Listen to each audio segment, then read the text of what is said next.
Y ahora, los confidenciales. La masacre consumada por el Estado Islámico en París es repudiable desde todo punto de vista.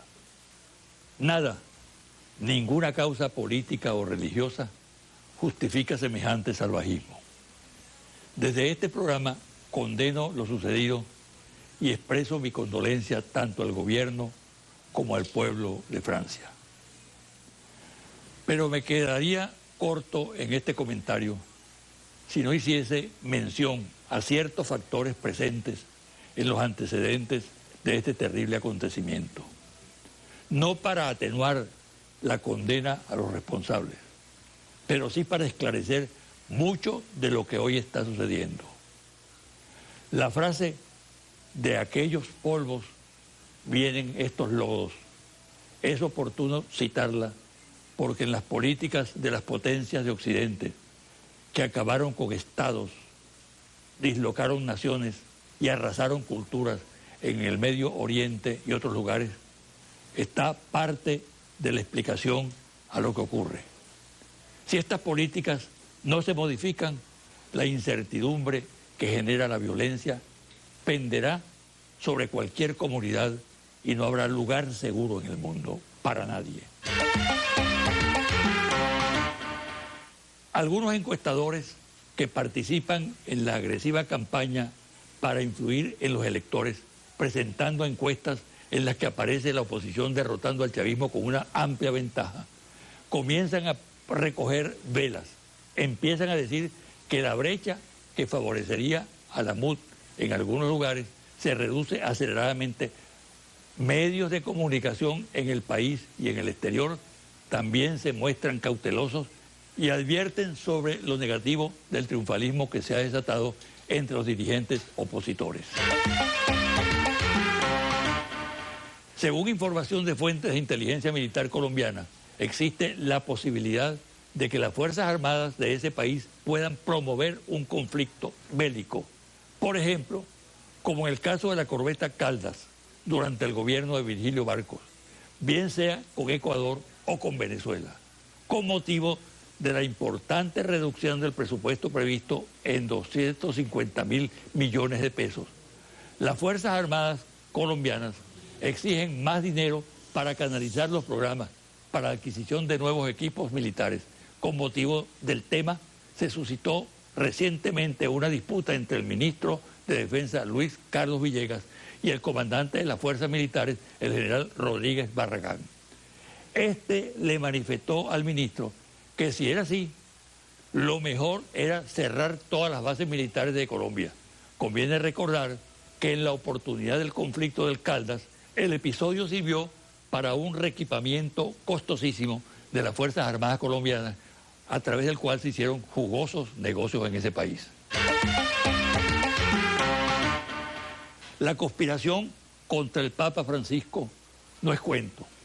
Los sectores tradicionalistas de la Iglesia Católica se mueven intensamente. Cardenales italianos, alemanes, de la Europa del Este, españoles y algunos latinoamericanos como el venezolano y el hondureño realizan una meticulosa labor para ahondar diferencias, cuestionar excesos en el lenguaje del pontífice, como el acercamiento de la Iglesia a los pobres, concesiones a los grupos de avanzada en la Iglesia Católica y sobre todo las medidas que Francisco ha adoptado en relación al manejo de las finanzas del Vaticano y los actos de corrupción. También se está produciendo una filtración constante de materiales secretos, de documentos del pontífice que comienzan a aparecer en distintos medios y en libros de reciente publicación. Los Legionarios de Cristo, el Opus Dei y otras congregaciones caracterizadas por su dogmatismo realizan parte del trabajo sucio contra el carismático sucesor de San Pedro. La faja petrolífera del Orinoco Hugo Chávez es el mayor reservorio de crudo en el mundo. Comprende un espacio del territorio nacional de 75.100 kilómetros cuadrados. Después de numerosas reuniones de diferentes organismos del Estado, que fue elevado al ministro del Poder Popular para la Defensa para que a su vez llegara al presidente de la República. Pero hasta ahora no se ha concretado el plan para su ejecución y se desconocen los motivos. El plan es muy importante para proteger las instalaciones de la faja y es un requerimiento básico del sistema de defensa y seguridad de la nación. Como parte de la campaña conspirativa contra Venezuela del gobierno de los Estados Unidos, esta toma ahora un sesgo militar. Es así como el encargado de la sección de inteligencia general, Vincent Stewart, junto con el Comando Sur y agencias de inteligencia como la CIA, han desarrollado un esquema de desprestigio político contra el gobierno venezolano y sus dirigentes e instituciones, a través de una intensa guerra mediática que se desarrolla en los laboratorios de guerra psicológica de organismos militares. Actualmente se emplean globos de ensayo y diferentes corresponsales del Pentágono que colaboran a su vez con otros medios informativos para desinformar y falsear noticias que generen zozobra en la colectividad y estimulen actividades desestabilizadoras en el país desde otras naciones. Confidencial al cierre.